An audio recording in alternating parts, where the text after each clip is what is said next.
Yeah.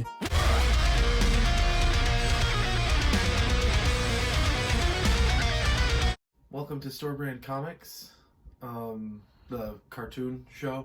I'm Tio, and this is Mom. Hi, I'm Mom.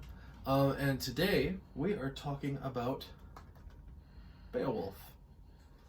Now this one is based on, for those who need a little bit of background, is based on the, I think, Danish poem about Beowulf. Let's look. Could be Danish. Do your thing. Oh yeah. About Beowulf, who, according to the poem, is like a legendary hero who slays monsters. And It's taking a minute. based on what I've heard, it's a very uninteresting poem because it is, well, it kind of spawned a lot of Old English epic poem. Old English. Okay. Written anonymously around 975 AD. All right. And it is the highest achievement of Old English literature. Really? That's what they say. The highest achievement of Old English literature? Britannica.com. And the earliest European vernacular epic. So this is the Hollywood version. Oh, yeah. Which means that obviously everything is like big and loud and exploding, but it's also generally better structured. Well, wait, who is the... Who's the what? It wasn't Michael Bay or anybody, was it? No, it's Robert Zemeckis. Oh, okay. Still, Robert Zemeckis. He's a blower-upper. Yeah, he is. He's an action director. But yeah, it's this is now the animation on this one.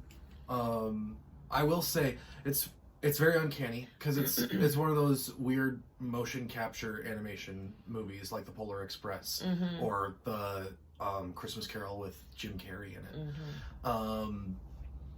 And it's uncanny to look at first, but once your eyes adjust, you kind of go through this this mental sequence of weird to look at video game cutscene, and then you just kind of forget that what you're watching is animated. Yeah. Not because it starts to look good towards the end. No. But because you just your mind just kind of starts blocking it out after. Yeah, I mean, you're just it's like watching.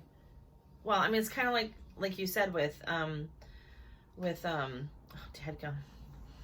the train one. Polar Express. Polar Express, like that one. You always know it's a cartoon. Yeah. But you kind of get hooked. That one's always just a little bit creepy to look at. It is, but you get hooked into the characters, the story. So the same with Beowulf. Yeah. And you can tell this one kind of came out, I think, in the wake of 300. When did 300 come out? Let's look that up. I don't know if this is pre-300 or post-300. I don't know, but it was... I'm not even sure 300 was 2006. So this is the year after 300. Yeah. And you can tell that this is a post-300 movie. Because it has a lot of that, like, ancient warrior machismo behind it. Oh, yeah. Like in the sequence where Beowulf is fighting Grendel, which is the first monster, and I think he does this in the poem too, though I'm not totally certain. He does get naked to fight the monster because he wants to fight it, as an equal. Yeah. And so like no enhancements like swords and stuff like that. Yeah, exactly. So, but through the whole fight, he's like, ah! And like screaming and like just punching it like straight on and like climbing all over it and strangling it. It's like it's like a God of War game.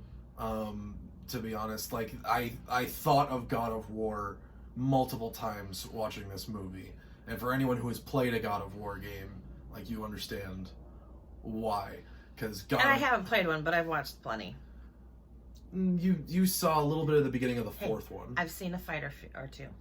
Yeah, she really has no idea how big and crazy God of War gets though. Like God of War is nuts, and this movie doesn't quite get to that level, I will say, which is good. Otherwise, it would really stretch the imagination. Yeah, what it has. I mean, there's a dragon in it. It's already stretching imagination. It has Grendel in it.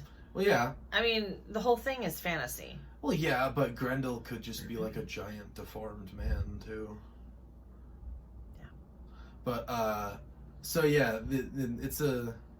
So going back to the motion capture, like you can see, Anthony Hopkins plays the main king. Robin Wright Penn plays the queen. Yeah, they translated the actual likenesses of the actors into the movie fairly decently. Really well, actually. The only one I would say I didn't really recognize was Ray Winstone, who played Beowulf himself. Yeah, but his voice is super recognizable. Like, if you've ever seen a BBC movie of any kind, anything gangsterish, you've seen him. Ray Winstone is in everything. Yeah, my parents watch my parents watch a lot of BBC like cop shows and dramas and stuff like that. So he's an actor she knows pretty well. We live on Acorn and BritBox. But it's better than American stuff. Yeah, you can tell pretty much immediately that like Anthony Hopkins is the king. Just from like the way, obviously the way his face looks and his voice, because Anthony Hopkins is one of the most distinct voices of any actor. In acting, yes. John Malkovich is in this movie. Oh God. And he has that same. I have a hard time watching John Malkovich because he has the same that stuttery pause that he does in his speech. It's like, just grates a nerve. Yeah, that stuttery pause. It's like it's not quite Walken and it's not quite Goldblum. It's It's very distinct. It's definitely John Malkovich. Yeah, exactly. Because those are like the three like stuttery pausey actors. Yeah, I mean like Goldblum, or is it Goldblum or Goldberg? Goldblum. Jeff Goldblum. Yeah. I mean, I used to have a crush on him years ago. But yeah, his is always the very stuttery thing. Yeah. But yeah,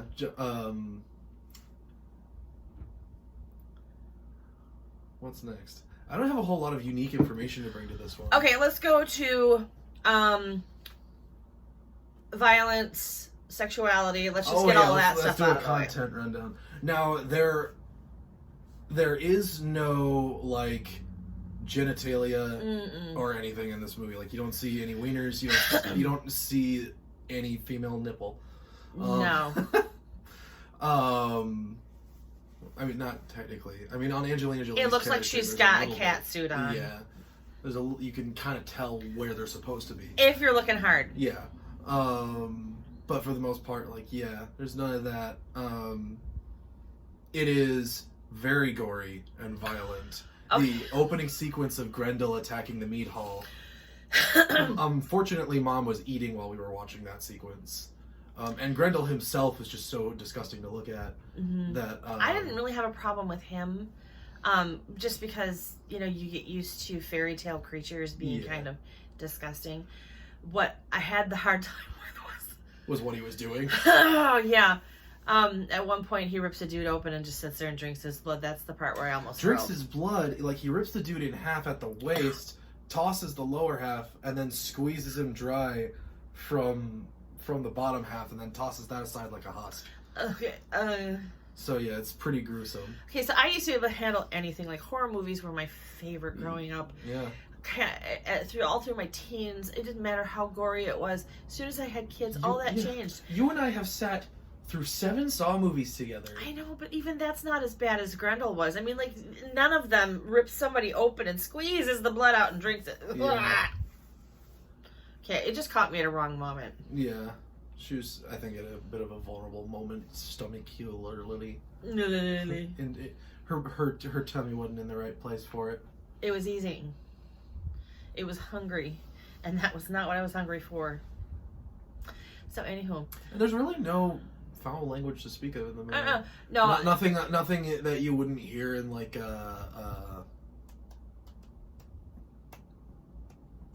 in a basic PG-13 movie without the F-bomb. Yeah, basically. Well, and the whole thing is there's a lot of Old English in there, especially when Grendel's speaking. So you might want to have your captions on. Yeah, Grendel. Because it was really hard to understand through portions. Yeah, Grendel just speaks in Old English, so he... Yeah.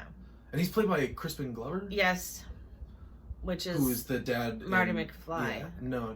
Marty McFly's dad. Marty McFly's dad. In Back to the Future.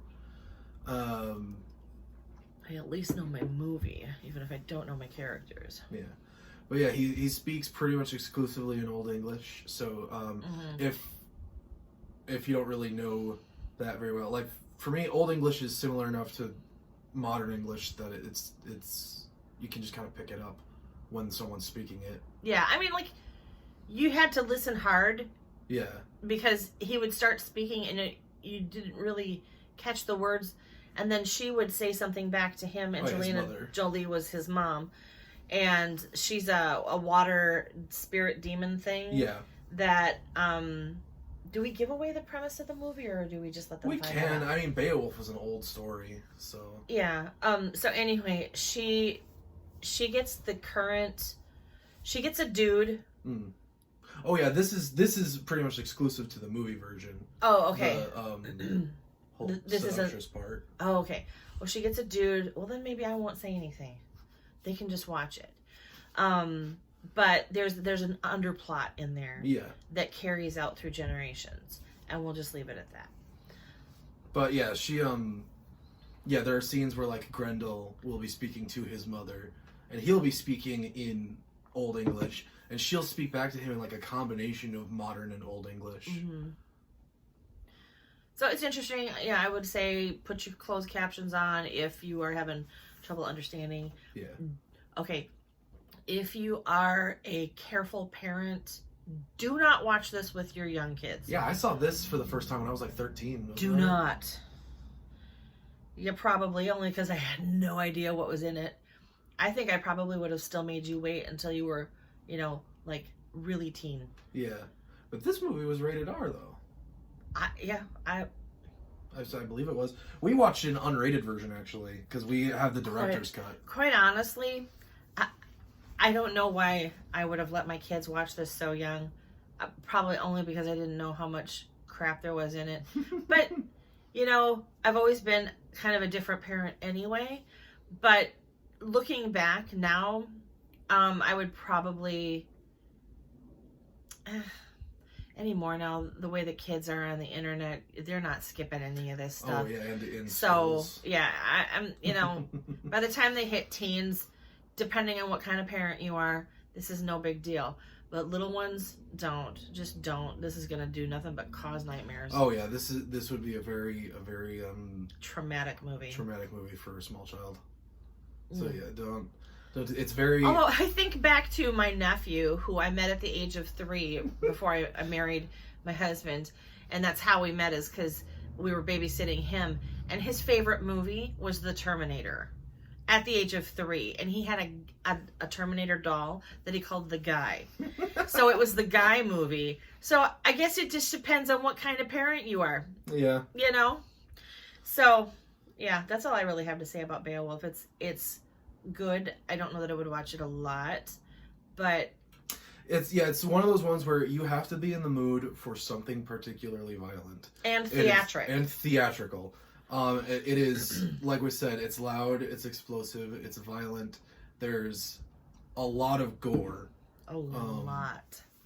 And just a lot of screaming from Beowulf himself. And it's very, very macho. Yes, it's very macho. There's there is a chick in there who has some power, but she is a witch. So yeah, like everybody else, it's very Old English. Yeah, it's very Viking. So yeah. So Beowulf. Watch it. That's a good one. If you need a little blood in your life. Yeah, if you think we've directed you towards an interesting movie, give the channel a subscribe if you're not already. That's in order. Next week we are moving back across the Pacific again. The Pacific. But this time we're not going to Japan. We are instead going a little further north to a little peninsula called Korea. We're going to be watching Satellite Girl and Milk Cow is the name of the movie. Okay. Sounds interesting. I'm anticipating it being not weird, but odd. As are most of our movies. Oh yeah, most of these movies are going to be pretty weird, especially moving forward. Yay! All right, see you next week.